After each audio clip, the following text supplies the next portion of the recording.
நீங்களும் அதுதான் சரி, இது வந்து நாங்க முன்னாடியே சொல்லிடுவோம் சரிங்களா. ஆம்புலன்ஸ் வரல மேடம். இப்ப நீங்க சொல்றது வந்து ரீசன் சொல்றது பேசுறீங்க. நீங்க தான் சொல்றீங்க அவர் இங்க ட்ரீட்மெண்ட் கொடுக்க முடியாது, அவர் வந்து பெரிய ஜிஹெச் போகணும்னு சொல்லிட்டு நீங்க சொல்றீங்க. ஒரு நிமிஷம் நீங்க வந்தம்மா, நான் வந்தப்ப நீ காலையிலே வந்ததுனேம்மா.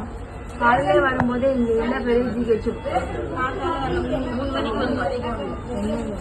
3 மணிக்கு இன்னைக்கு 2வது வாட்டி அவங்களை கூட்டு வந்திருக்காங்க. ஃபர்ஸ்ட் டைம் ஒரு வாட்டி கூட்டிட்டு வரப்போதே அவங்க கூட்டிட்டு போகணும் அப்படின்னு சொல்லும் போது கூட்டிட்டு போகாம வீட்டுக்கு கூட்டிட்டு போயிட்டாங்க சரிங்களா. அது வந்து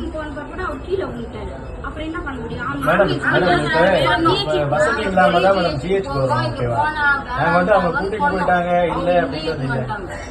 நீங்க திருப்பி நீங்க வரோம், வந்ததுக்கு அப்புறமா நீங்க அங்க அனுப்புனா இங்க வந்ததுக்கு அப்புறமா நீங்க தான் கவர்மெண்ட் ஹாஸ்பிட்டல் தானே. 3 வண்டி நிக்குது, சும்மா தான் நிக்குது. அவர் சீரியஸ் நாங்க சொல்ல, நீங்க தான் சொல்றீங்க, எங்களுக்கு தெரியாது. அது கொஞ்சம் சீரியஸ் கண்டிஷன்ல இருக்காங்க. நீங்க தானே அதை பேசணும். அவங்க என்ன சொல்றாங்க, 108 டாக்டர் ரெஃபர் இல்ல இல்ல மேடம், அதெல்லாம் கூட இல்ல மேடம். இது நாங்க பேசிட்டு இருந்தோம். அவங்க என்ன சொல்றாங்கன்னா வந்து அதை ஏத்த முடியாதுன்னு சொல்லிட்டு இங்க இருக்கிறவங்க சொல்றாங்க. நாங்க யாருக்கிட்ட போய் கேட்க முடியும்? நாங்க எங்க பக்கத்துல இருக்க பேஷண்ட் கிட்ட கேட்க முடியும்.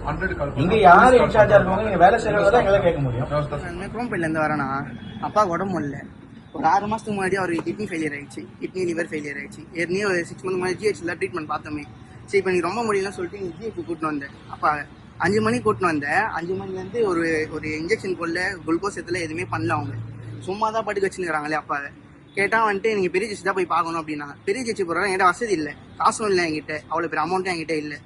அதனால இவங்க என்ன சொல்கிறாங்க, வர ஆம்புலன்ஸ் வரைக்கும் வெயிட் பண்ணுங்க, அங்கேருந்து கேஸ் எடுத்துன்னு வந்தால் தான் நீங்கள் வந்து போக முடியும் அப்படின்றாங்கண்ணா. இவங்க 5 மணிக்கு வந்தேன், ஈவினிங் 5 மணிக்கு வந்து இன்னமும் நான் வெயிட் பண்ணி தான் இருக்கிறேன். 12 மணி ஆயிடுச்சு. சாப்பாடு எதுவுமே சாப்பிடல எங்க அம்மா எங்க அத்தையும்.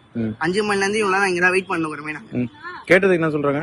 கேட்டதுக்கு வந்துட்டு வீட்டாண்டர் ஒரு நாள் ஃபோன் பண்ணி கொடுத்தேன் பக்கத்துல இருந்தது. இது மாதிரி எங்க அண்ணன் பேசணுமா, சொந்தக்காரங்க இன்னும் ஆமின்னு சொன்னது. ஒரு மாதிரி நெக்கில நம்மள பார்த்து சிரிக்கிறானுங்க. இலக்காரமா நம்மளை பார்த்து நெக்கில சிரிக்கிறானுங்க. காசு பண்ணாதவங்கிட்ட வந்து ஒரு மாதிரி நெக்கில சிரிக்கிறாங்க நம்ம கிட்ட வந்துட்டு. சரி, நான் வெளியே வந்துட்டு அதுக்கப்புறம் டாக்டர் யாருக்கெல்லாம் கம்ப்ளைண்ட் பண்ணீங்களா? கம்ப்ளைண்ட் பண்ண சொல்லியிருந்தாங்க டாக்டரும். ஆம்புலன்ஸ் வருமா வெயிட் பண்ணுமா அப்பெல்லாம் சொல்லியிருந்தாங்க. 5 மணிலாம் சொல்லியிருந்தாங்க. இதுவே தான் 5 மணிக்கு வந்தேன் இங்க நானே. பிளே ஸ்டோர் மற்றும் ஆப் ஸ்டோரில் இருந்து பாலிமர் செயலியை QR கோடு மூலம் பதிவிறக்கம் செய்யுங்கள். செய்திகளை உடனுக்குடன் பெறுங்கள்.